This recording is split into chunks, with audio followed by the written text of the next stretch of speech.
Hey everyone, it's Ryan Bradshaw, and today we're talking Business Ethics, Chapter 2. I wanted to give you an overview of the chapter. This chapter does require some attention to the reading, but I wanted to put together this brief video just as an introduction to the reading and kind of get your thoughts geared that way. So when you do approach the reading, some of you probably have, and I appreciate that. When you do approach it, you already have some foundation to build upon.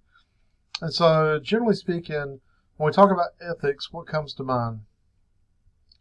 Ethics, are this value system or a way of operating with a sense of equity, with a sense of rights, with a sense of moral compass. And ethics are relative, meaning that what I view as ethical and correct, somebody else may view as unethical and incorrect. And what we in the United States view as ethical may be considered highly unethical to another society. And the opposite, if we go visit another society abroad, we may look at some of their traditions, practices, ways of being as being unethical. However, they may view us as unethical. So there is this gray area that exists in discussing ethics. However, I do believe there are some universal truths when it comes to ethics, and I will continue to discuss this throughout the course. But those universal truths, what do you think most people on earth would think universally about with regards to right and wrong? What's something that you think that would be a conversation for people to view as right and wrong? As an example, I think most people, most human beings know that murder is wrong. If we go and harm somebody or cause a murder to occur, that is a wrong thing. That's unethical. I think most people know that stealing from other people is wrong, right? Lying or integrity issues, that's wrong. So there are some universal ethical things that most people consider, to be wrong or unethical. So we have a general human framework.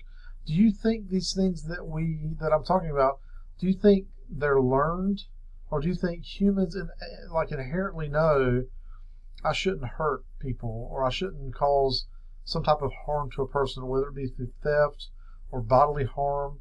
What do you think? Is this a universal principle that we're born, and if we're not taught these things, we just inherently know I shouldn't do this? It's kind of a hard question to ponder. It's something that can kind of get your brain, critically thinking about.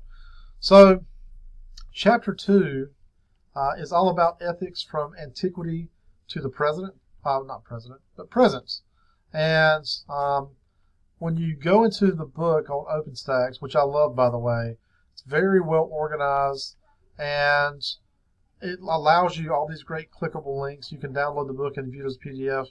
I like to use it online. I do have PDF copies too, but I just think this is a really good way to approach it. And so if you think about our ethical framework, every individual has an ethical framework. Where did that ethical framework come from? Did it come from your family, people around you, your society? And so these frameworks that we have, that we claim, you could start to describe your ethical framework. I believe in this, and this is what I stand for, and I believe these things are right, these things are wrong, and that's my ethical framework. We didn't just invent that ourselves alone. It does come from the people we talk to, the interactions we have, our societal norms. And so that creates a framework for us to live in and a lens for us to view the world through. We have developed a framework. And point being, in relation to Chapter 2, is that this ethical framework that we have has been evolving for generations, all the way back to antiquity, because as society, as human beings grow in their knowledge and understanding of the world around them, the ethical framework that we have becomes more and more refined. So, like things that were once we deemed ethical, we may now view that as unethical.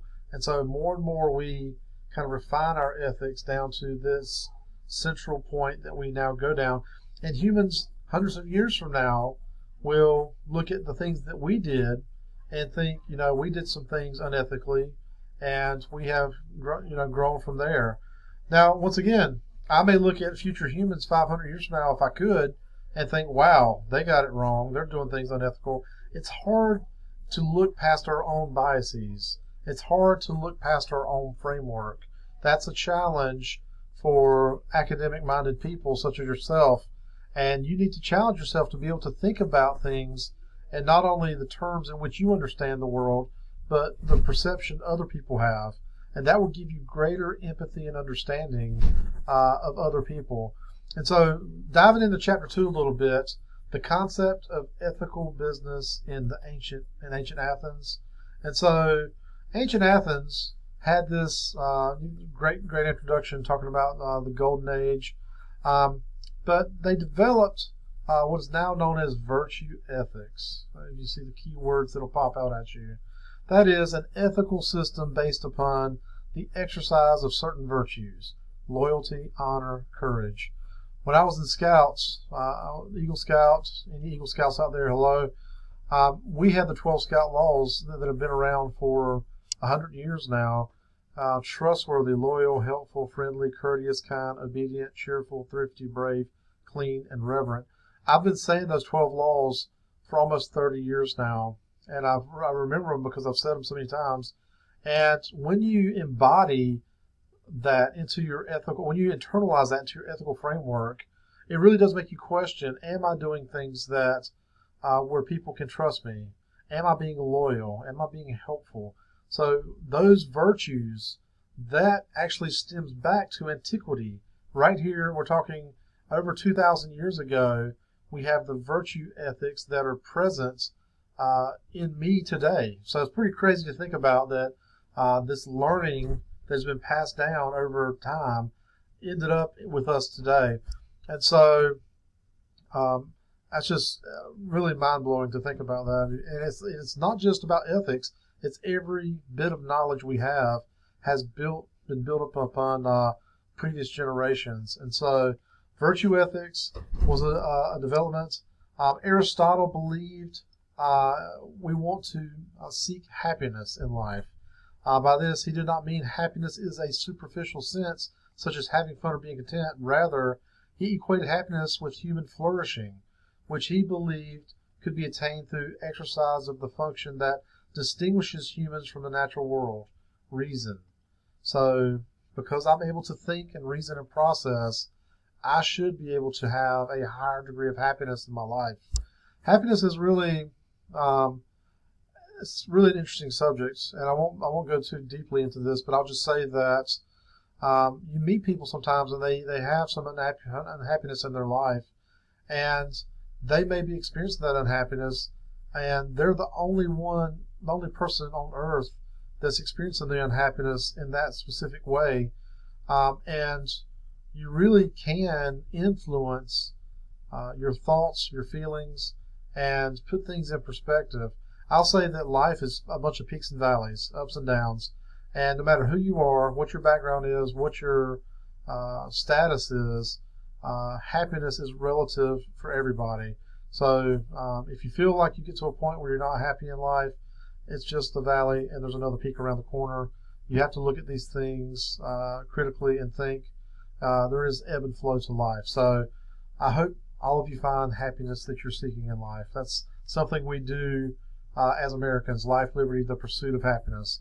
And so, among the intellectual virtues, prudence played a major role because it helped individuals avoid excess and deficiency and arrive at a golden mean between two individuals. And so, a golden mean is a happy middle. You've probably heard that before. Kind of get into a happy median. And so, I'm going to bounce over to talking about ancient China a little bit. So we had ancient Greece, virtue ethics. China had a more philosophical interpretation or thoughts on this. So Confucius looked at the past or the wisdom of the ancients.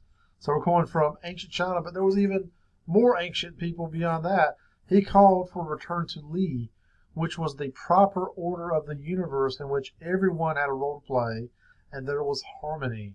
And in addition to this, he had this concept of Junzi, Junzi, or a person who was gracious, magnanimous, and cultured. So he encouraged people to live a virtuous life in an ethical system. And I will say that life is so much better if you live a virtuous life. You don't have to worry about bad outcomes as much because you are being a positive force in the world, and people look for those positive outcomes. Sorry, when I talk a lot, I need to swallow a drink real quick. There we go. And so, Junzi, living a gracious, magnanimous, and cultured life of virtue.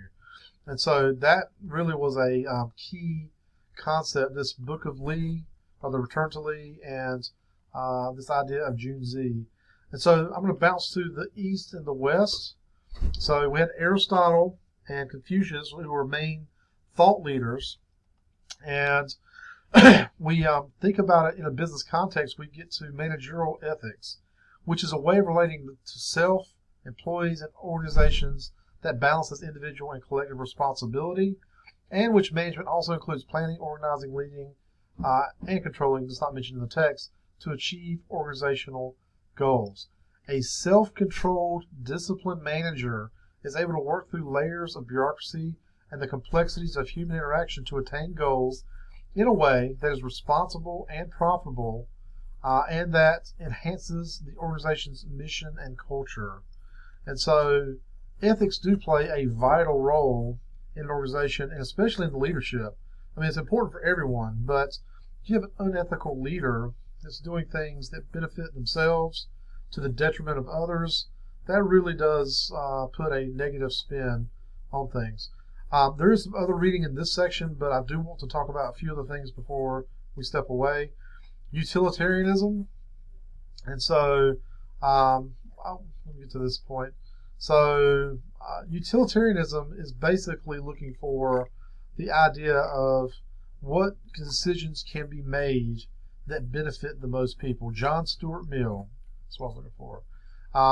How can we benefit the most people? One of my favorite quotes in sci-fi movies, big Star Trek fan. Any Star Trek fans out there? Also like Star Wars, looking forward to Mandalorian Season 2. But in Star Trek, Spock, one of my favorite all-time characters, said, "The needs of the many outweigh the needs of the few." And basically, that's a very utilitarian philosophy, meaning that I want to make leadership decisions that will benefit the most people. Universalism has kind of a different take on that. Universalists believe that basically they look at the harm principle, which we'll talk about a little bit differently than utilitarianism. But the needs of the many outweigh the needs of the few. In that movie, Spock sacrificed himself in order to save the entire ship and crew. And so that is a very noble ethical framework to have. As a parent, you hear parents say this all the time: I would jump in front of a car, or I would stand in front of a bullet to protect my children. That's very utilitarian. It's very human to want to do that, to show that love and utility for other people. And so we see this evolution from ancient Greece and their philosophy of virtue ethics, and we see the Chinese philosophy of Junzi and being a cultured, virtue-based individual. And then we get to utilitarianism. And so I want to talk about the harm principle briefly. He introduced the harm principle, which states that the only purpose which power can be rightfully exercised over any number of a civilized community against his will is to prevent harm for others. His own good, either physical or moral, is not a sufficient warrant. And so think about that in the context of the coronavirus, okay? An interesting conversation we can have about that. All right, I'm going to wrap up this video for now. Please do the reading. Vitally important. I hope you enjoyed this introduction, and I will talk to you soon. Have a great rest of your week.